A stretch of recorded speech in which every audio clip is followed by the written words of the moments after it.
Ó, tá tocando a intro ali. Okay, desculpa.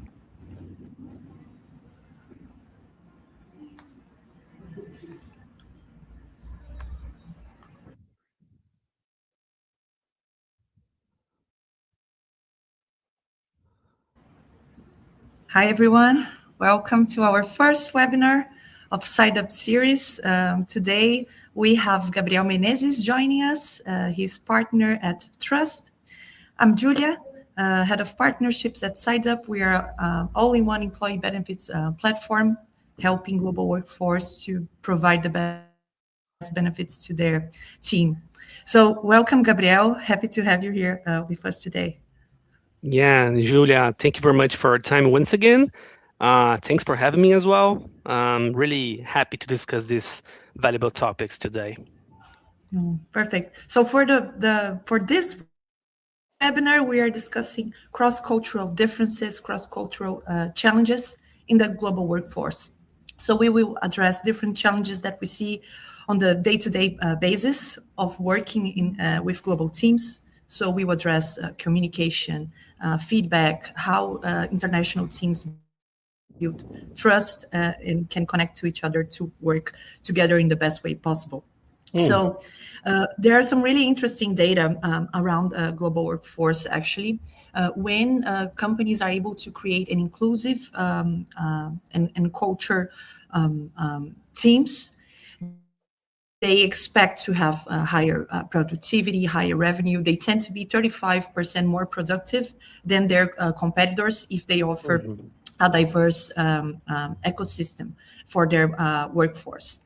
But at the same time, if you do not address the challenges that come with this global workforce, things can go very wrong. So there is one statistics from Harvard Business Review that shows that 70% of international business ventures fail because of communication challenges between the global workforce itself. And only 6% of HR leaders in global teams say that their company are really prepared to work with the global challenges. Not only communication itself, but with systems too, global payroll, the integration itself. So to start this conversation, Gabriel, I would like to hear from you. You have been working with different cultures with Trust, right? Like you've been helping companies to recruit and train their talent for a long time already. What do you see as the main cultural differences when we talk about Brazilians, British, and Americans, for example, in the workplace? Great. Thank you very much for the question.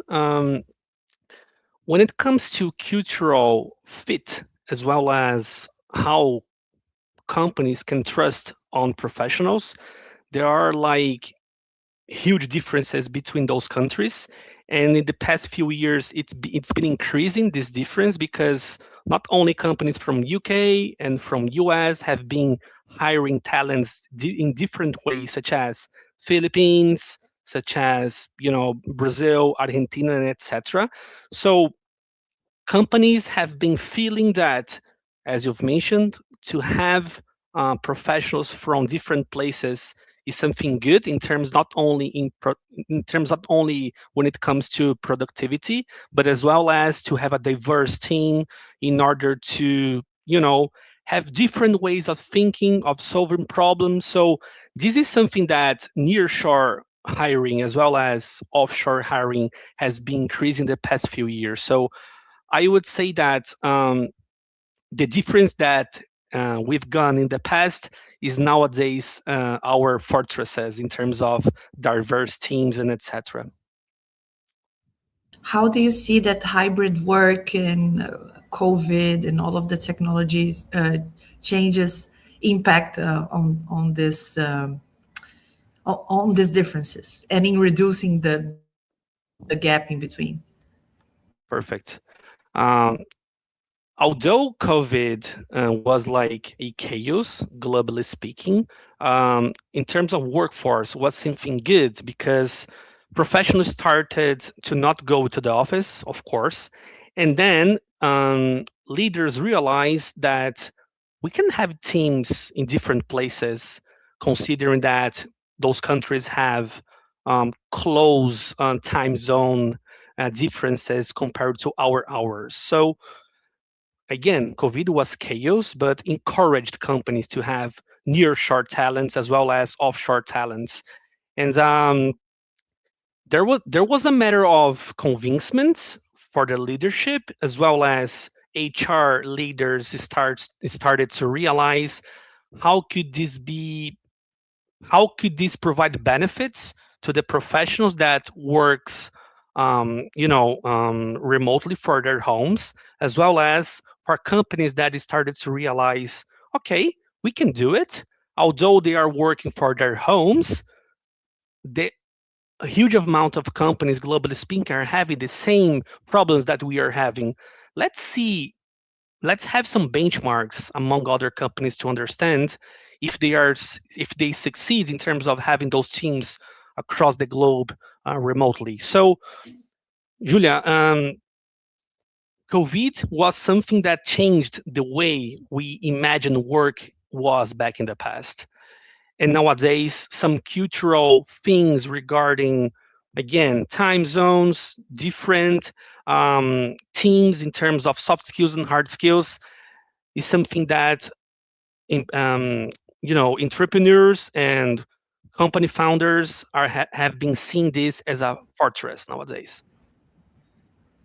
Do you see how would you explain, or how is your perception about the different ways that Americans, British, Brazilians, and other global workforce nationalities as well, how do you see that we build trust in the workplace, especially working hybrid and remote?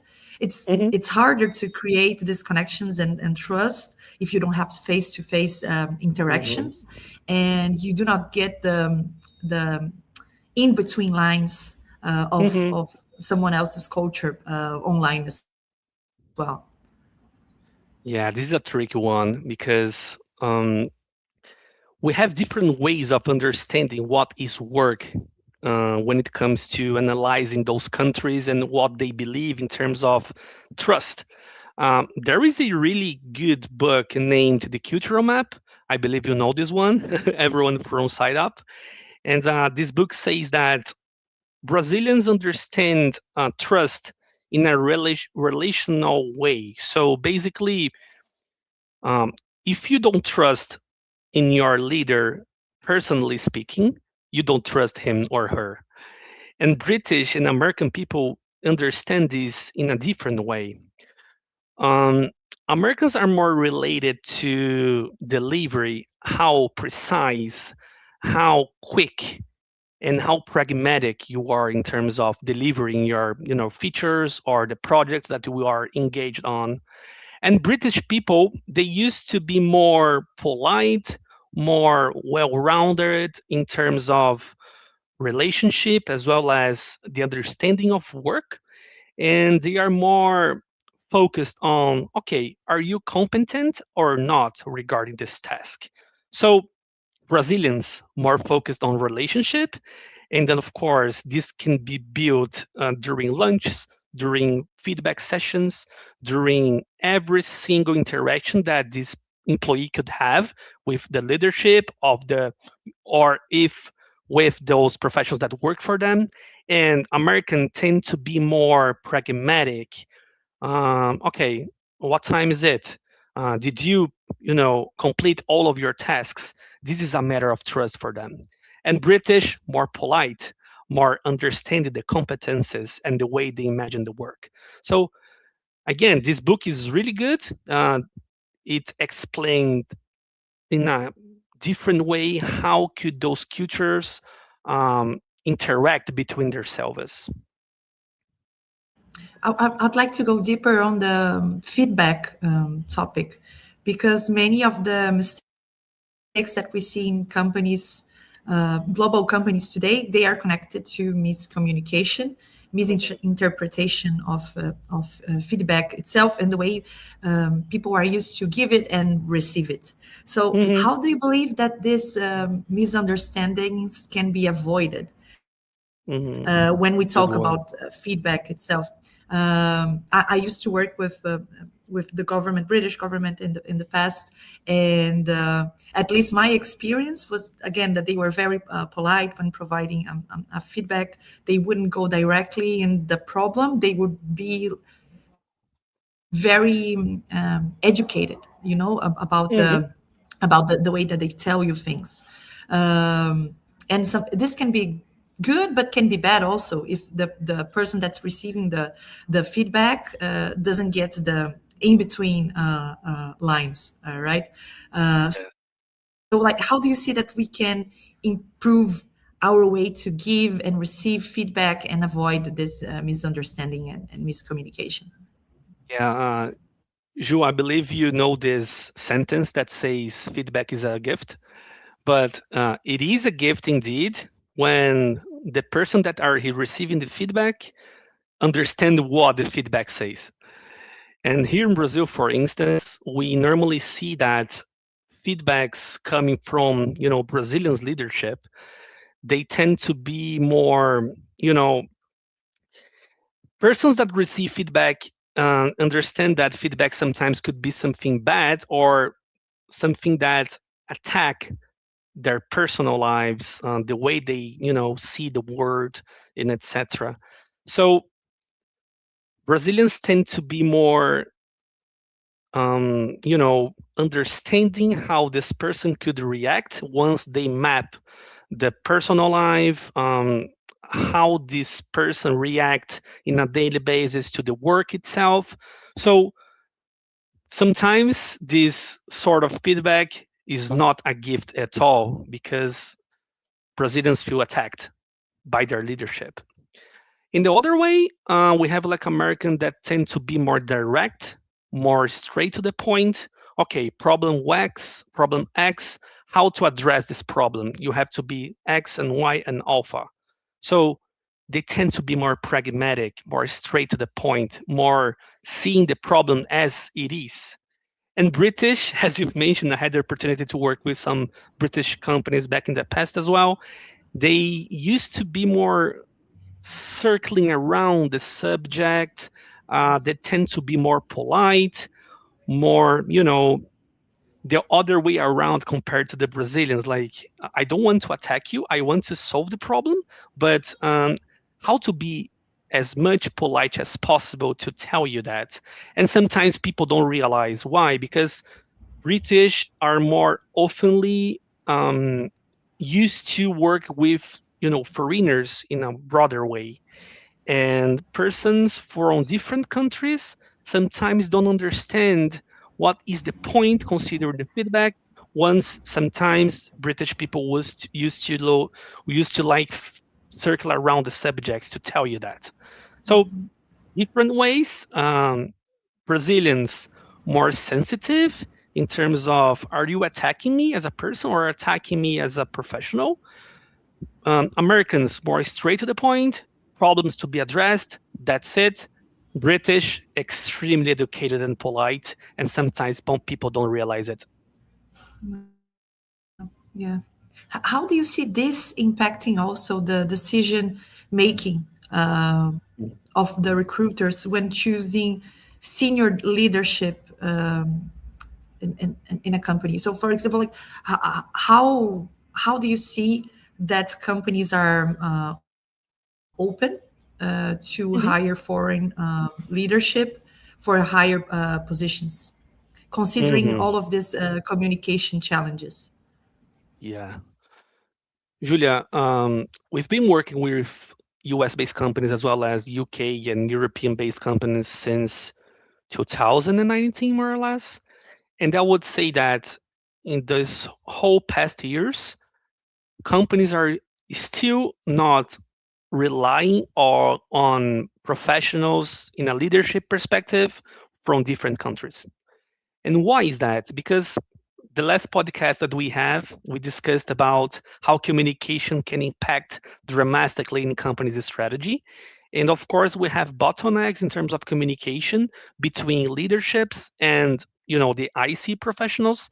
And sometimes once those persons from different countries don't understand properly how to communicate with different persons across the globe, they would create like the biggest problem that companies have, which is basically communication. So European companies, UK-based companies, and American companies are yet not that convinced that professionals from different countries in a leadership perspective would be the best choice in terms of decision making, in terms of how to communicate what my strategy has to be done. And of course, these have been changing in the past 2 years, I would say, because there is a matter of I see professionals have been really immersed on UK, European, and US based companies. Why not to have like a leader coming from the country of my IC professionals? And of course, this been increasing the past few years. Okay, so yeah, Julia, it's not that common to see leadership from different countries comparing to countries that are more well-rounded in terms of leadership, but yeah, it's rare to see, and this basically can provide with some problems considering communication.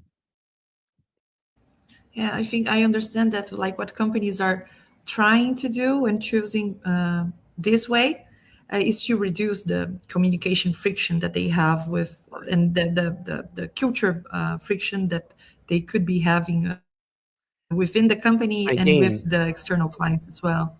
and again, Julia, it's not a matter of I can't speak English, I can't speak Spanish. It's not a matter of that. It's a matter of the last topic is mentioned. People don't understand the way people talk. It is not about communication skills in English, in Spanish, in Turkish. It's a matter of how this person's brain work in terms of communication. The And mindset this, itself, right? yeah, because people have the skill set to communication English because they got approved in hiring processes from different countries. But how communication flow is in different brains compared to different countries? And this is the big issue that companies are facing nowadays in terms of culture communication. And this is a huge problem to be Yeah. solved, and it's being solved in a couple of years. Yeah. We talked about some of the differences in between Brazil, the UK, and US. But what do you see as similarities when recruiting talent all over the world? Like, what would you say that are the most valued skills or characteristics in a candidate in each Hmm. of these countries? And what would be a similarity? Good one. I mean, we've been really penetrated on the startup ecosystem, globally speaking. And in a startup perspective, companies are more encouraged to hire persons that have really good, successful cases. And what is really good? Companies that have leveraged their software applications or even products, companies that have been, really penetrated on the market, that have, you know, really good rates in terms of market participation and so on. So, who were the ones that were participating in projects that nowadays serves, millions of customers? What was the best practices that those companies have been using in those years that those professionals that work for those companies have this mindset, have this skill to understand how to leverage a product or a service? So regardless where those companies are from, normally startups pay attention to the projects and the companies that those professionals worked for. And this has been changing, okay, Julia, because when it comes to American market, really, really back in the past, academic background was like something that companies were pay attention on dramatically. So where what kind of universities you attended to? Was it like Harvard, Oxford, NYU, or something like that? Nowadays, it doesn't really matter where you attended to. Of course, when it comes to market perspective, not academic perspective, but again, what kind of projects you leverage? What was your participation in this project? What you learned from it? And this would be like something that I've been seeing in different places, different companies, globally speaking.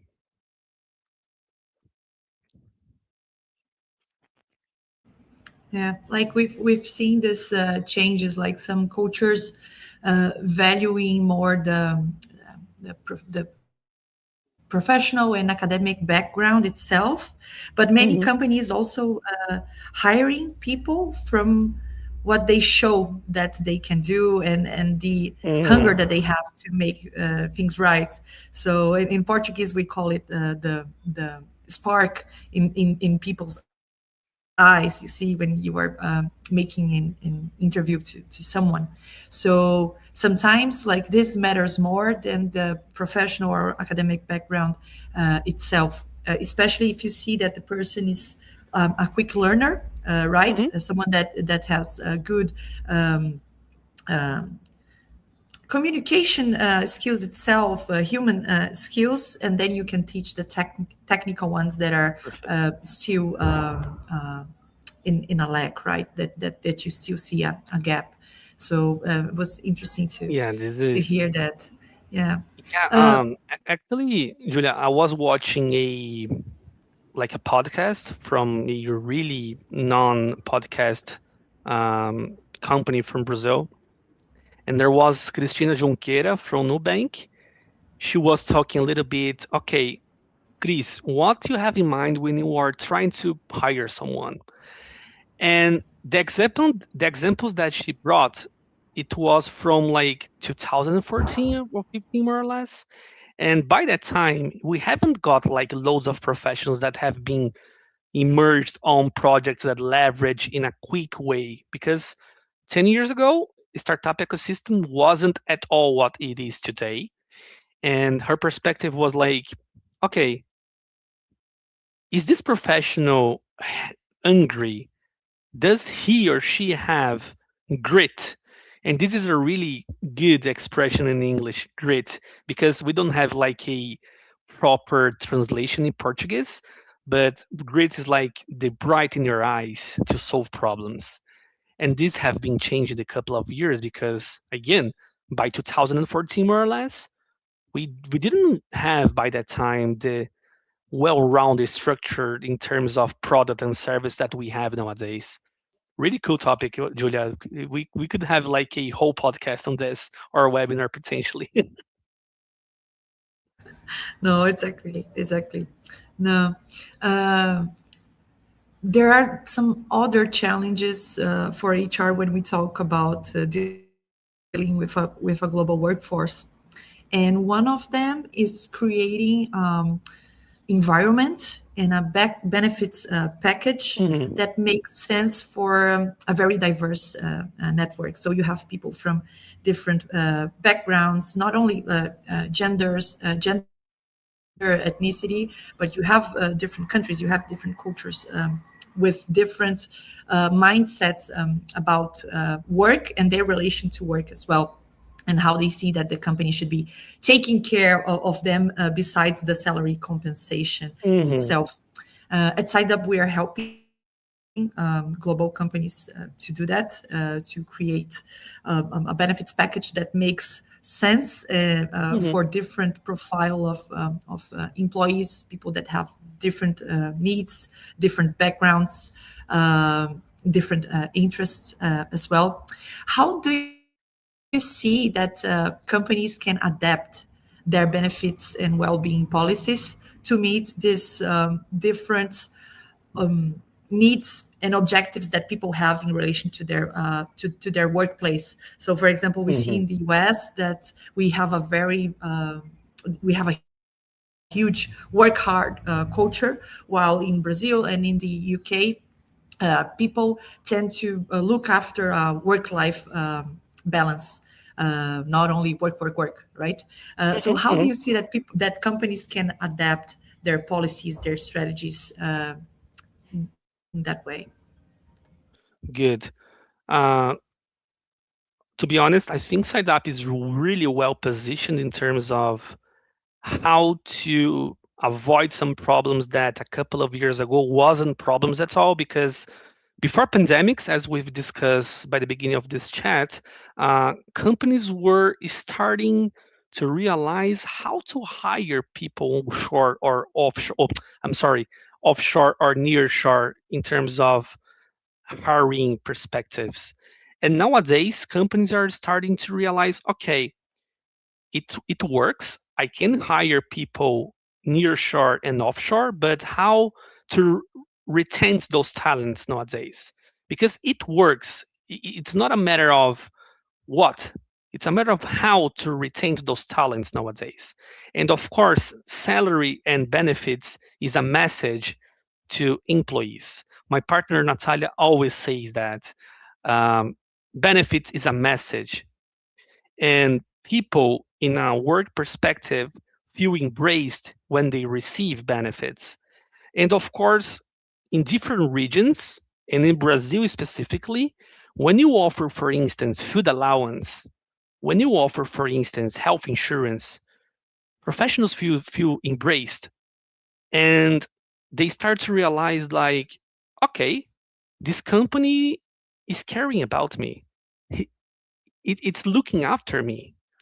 And of course, this could change compared to different regions, globally speaking, but there is like a tonic between all of those places, which is benefit is a message, and people realize it.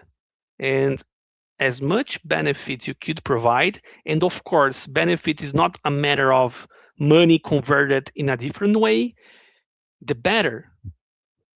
Um, Perks for workforce for remote work, um, like to provide potentially trips and work team buildings to make your team more, engaged.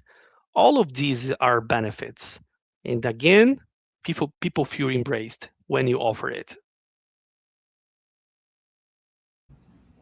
Yeah, no. I was wondering, like, you've been working with global teams for a long time.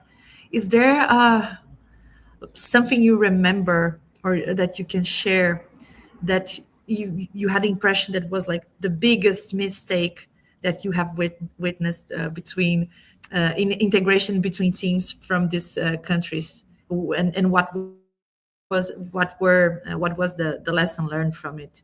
You see? Yeah. Yeah, perfect. As you guys know, I am Brazilian. I live in Brazil my whole life. And in Brazil, there is a kind of behavior, good, not good behavior that we have here named jeitinho brasileiro. It's like a Brazilian way of solving problems. And the message that this offers to the higher company, the company that they are hiring, is that you're not transparent with me. And there are some problems that I've been seeing these past few years, is that to work for different companies, two or three different companies in US and UK, it's not like a crime. And in Brazil, there are some resistance to see professionals working for multiple companies, but the thing is, they don't tell companies that they're working for different companies. And this is a lack of transparency. And in the other hand, in UK and United States, people used to do it, but they communicate these to the leadership, to the companies that they are working for. And of course, Brazilians start to work for multiple companies from US and from UK. They don't tell anything about it. And suddenly, this Brazilian professional starts to, miss some dailies, to not appear in some important rides for the company, and then suddenly he or she wake up and this decision was made to dismiss this professional. So Brazilian way, Julia, is something that I have been seeing in multiple countries that hire talents in Brazil. That is the biggest mistake for Brazilians to be, you know, making in that way. Yeah. I hate this concept, and I feel I it's do very as well. bad for the ones that are doing the right thing, right? Because Hmm. it creates stereotypes upon Brazilians and different cultures. Um, but also, like thinking, and we are soon closing our chat here, so I would like to bring this last question to you. Thinking about the future of remote work and global workforce involved in this hybrid workplace as well. How can companies keep their culture alive and make sure that the global workforce is aligned with the company's values and culture, even if working in different continents, in different time zones? How do you see Hmm. that companies can create better strategies to keep their culture alive? You see, because Hmm. diverse networks and hybrid work can be a very positive thing, but this can also be the failure you see of a Hmm. company if you don't do it in the right way and you are not able to communicate your culture from time to time and to different people as well. Yeah, I would say, Julia, we can split this answer in two major topics. The first one in a software and tooling perspective. So, in these past years, again, after the pandemics, companies are more engaged on creating fancy products that manage workforce teams remotely. And of course, when it comes to payments, when it comes to solutions that make the management communicate better to the whole team and the whole area that those ones are leading, again in a software and SaaS and AI perspective. And in a cultural perspective, companies are yet learning how to do it. And of course, to understand in a deeper way, again, how people see the word, how people see what is work in an almost philosophical perspective. Um, to understand the differences between those cultures in a personal perspective. So to work with a Croatian is different than working with a, British. To understand how those people see the world, I would say that. And of course, there are this understanding of how culture can be adapt and split between different regions and countries, but there is like a layer of software, of communication tools, of hybrid remote management teams that support this culture in a good way. And when it comes to benefits, and of course, benefits, and this comes specifically with understanding the culture of those countries and culture in a regulatory compliance and law perspective, because it's completely madness to segregate future things, negating all of those, back office part, governance, and etc. But how to support all of those things to make your team to be prosper, to succeed. I would say it's a rocket science for now. And then how people can connect with you and how can trust help companies, employers to recruit global workforce and manage them. Perfect. So you can find us on LinkedIn I would say is the most popular tool that we are using in terms of communication to the market, what we do. So you can use linkedin.com hash we trust consultoria. There you can find not only me, my partner Natalia, and the team, but also what we've been doing in terms of, serving the market in a hiring perspective. Perfect, perfect. So thank you so much for our audience here today. We're looking Was forward to welcome. help you in increasing the potential of this global workforce, either by recruiting the right talent with trust, or by providing the best benefits to a diverse workforce with SideUp. So thank you and see you next time. Bye. Thanks for having me, Julia. Bye.